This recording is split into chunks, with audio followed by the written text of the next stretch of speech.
Bueno, comenzamos. Esta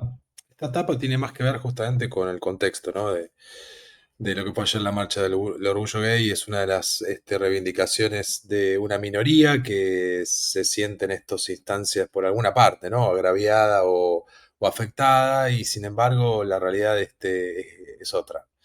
Y esto también es la realidad que quizás se vieron de otra manera mucha gente, por simplemente no prestar atención a lo que está ocurriendo en la calle, ¿no? Por estas percepciones muy chiquitas del espacio íntimo que a cada uno le toca vivir, ¿no? Y esta cuestión,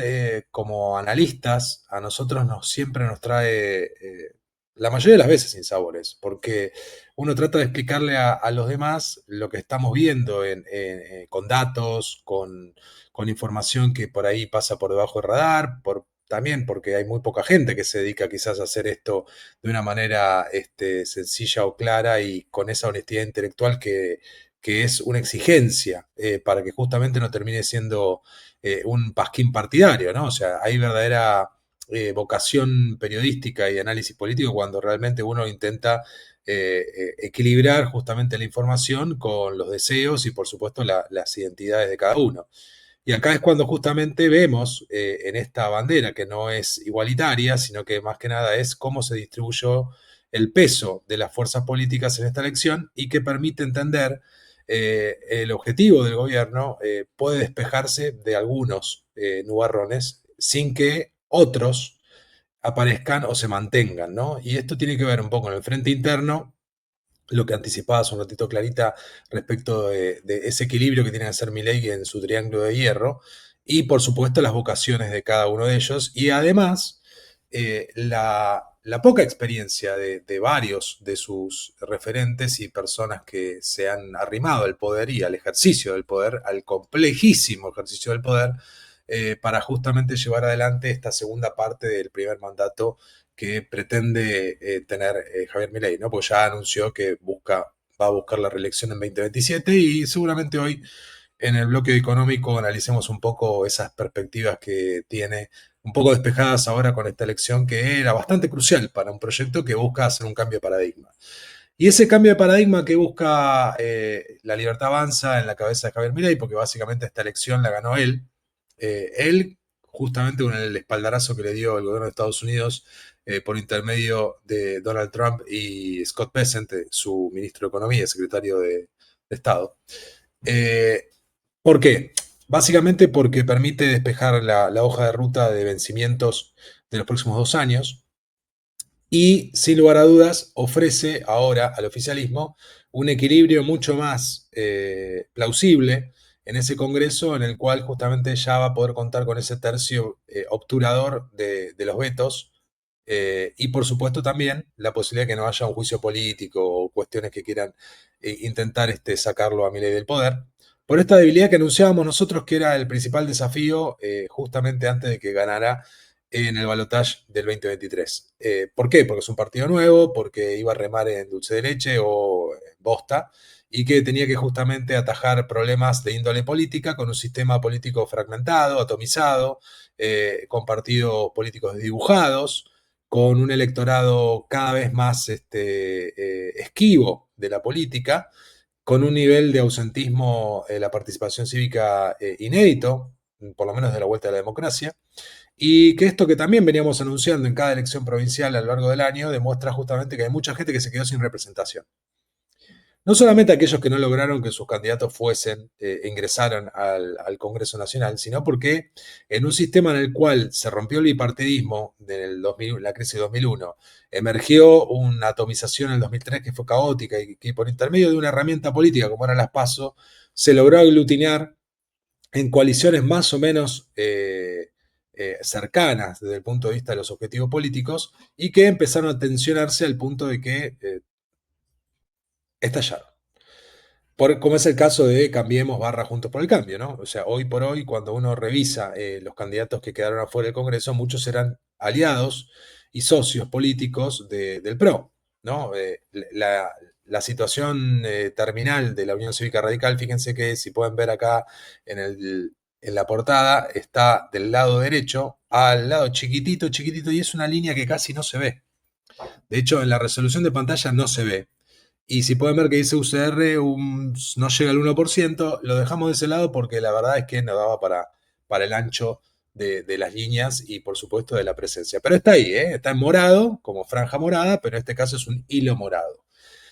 Y esto es patético y es una realidad bastante preocupante para un partido centenario tan importante como lo fue la Unión Cívica Radical en nuestra constitución como nación, como Estado y por supuesto en los cambios que tuvo que emprender, inclusive este proceso democrático allá por 1983 con Raúl Alfonsín.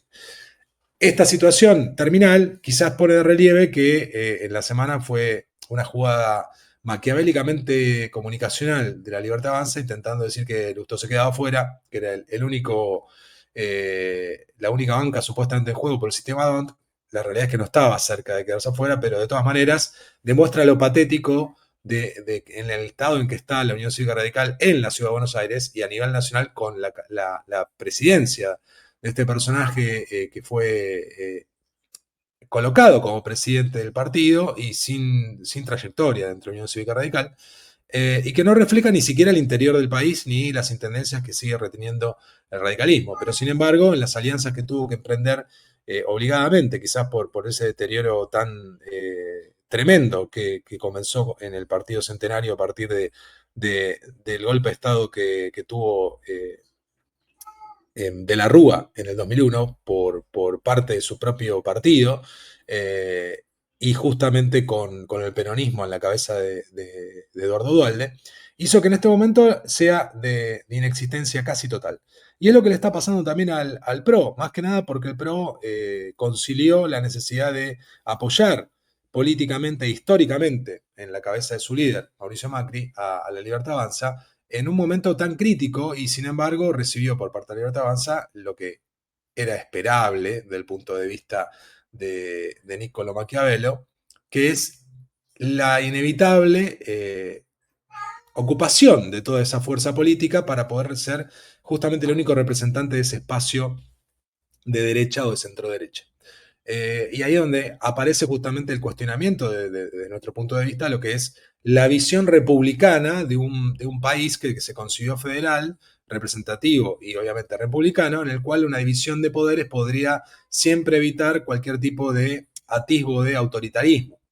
ya sea por derecha o por izquierda. Ya vimos mucho tiempo el kirchnerismo intentando el vamos por todo, y ahora tenemos también otra persona que intenta el vamos por todo, pero desde el punto de vista político, sin intentos de compartir ese poder, yendo justamente por una épica en la cual la mayoría de los argentinos que acompañan por decisión más que nada para evitar que volvamos a una instancia de un socialismo bastante perverso y muy alejado de los números, y del 1 más 1 es 2 o 2 más 2 es 4, como dice Milei, y nos ponen esta disyuntiva tremenda de no poder justamente construir consensos, y es hacia básicamente lo que vamos. ¿Por qué? Bueno, porque Argentina no pudo evolucionar hacia una democracia republicana y sigue siendo el corporativismo fascista que instaló Perón en la década del 30. Y digo la década del 30 porque realmente con el golpe de Estado de Irigoyen empezó justamente el nacimiento de este modelo corporativista que solamente negocia con corporaciones y no le importa verdaderamente una discusión republicana. La posición es absolutamente agonal. Sos, sos amigo, sos enemigo, no hay adversarios políticos, y eso es básicamente lo que intentó, luego de la victoria Milei, reflejar en ese discurso ante la opinión pública, ante la prensa internacional y por pedidos expresos, obviamente, de muchos con conocimiento político, es decir, tenés que negociar y tenés que tratar de alcanzar justamente los acuerdos para poder pasar las reformas que son indispensables para poder superar este momento político. Y el momento político de debilidad es un momento político que tiene más que ver justamente con los problemas y los errores que se han cometido en el plano político. Y sin embargo, estaba la decisión de Milei, porque lo planteamos, creo que, si no me equivoco, hace 2 semanas atrás, la salida de Guillermo Francos. Guillermo Francos, como un negociador político y un conocedor justamente del paño, será reemplazado ahora por Manuel Adorni, un economista mediático que ejerció hasta ahora como vocero presidencial, con una soberbia bastante inusual, pero entendible, y por supuesto con una capacidad de comunicación que sin duda la tiene. y lo que no tenemos claro es si tiene esa cintura política para poder justamente gestionar lo que viene. Estará por verse y la decisión de Milei es suya, exclusiva, más allá de de alguna manera, las imposiciones o las visiones de su triángulo de hierro, y estamos hablando obviamente de Karina Milei y de Santiago Caputo. Dentro de lo que es la distribución de poder, sabiendo que salía Francos, al minuto también renunció Lisandro Catalán, el ministro del Interior, probablemente lo que quede definir esta semana es si finalmente Santiago Caputo será quien será, mejor dicho, el ministro de Interior y el que negociará directamente con los gobernadores, porque lo venía haciendo, compitiendo con las conversaciones que tenía justamente en curso Guillermo Francos, y ahí donde estaba la tensión, ¿no? Pero no es la única, porque sin lugar a dudas que hay otros ministerios que sabemos que va a ocurrir algún cambio inmediato, y esto tiene más que ver con lo obligado, ¿no? Que estamos hablando de Petri y de Bullrich. En el caso de cada uno de ellos, aparentemente estaría resuelto. En el caso de Bullrich quedaría la cordobesa Monteoliva, que es su segunda, y en el caso de Petri, aparentemente también, o quedaría alguien de su extrema confianza, o inclusive podría ser el brigadier y hoy jefe de las Fuerzas Armadas, Xavier Isaac, creo que lo habíamos comentado, si no me equivoco, hace 2 semanas atrás, pero bueno, hubo también rumores acerca de justamente una confirmación de un superministerio o una confluencia, un superministerio justamente de defensa, justicia y seguridad, que no se sabe, probablemente no lo sea, pero todas estas operaciones bajadas a la prensa por quienes obviamente manejan la comunicación y van haciendo pruebas de ensayo, que lo hacen todos los gobiernos, esto no es de este gobierno, son de todos hacen esas pruebas para ver cómo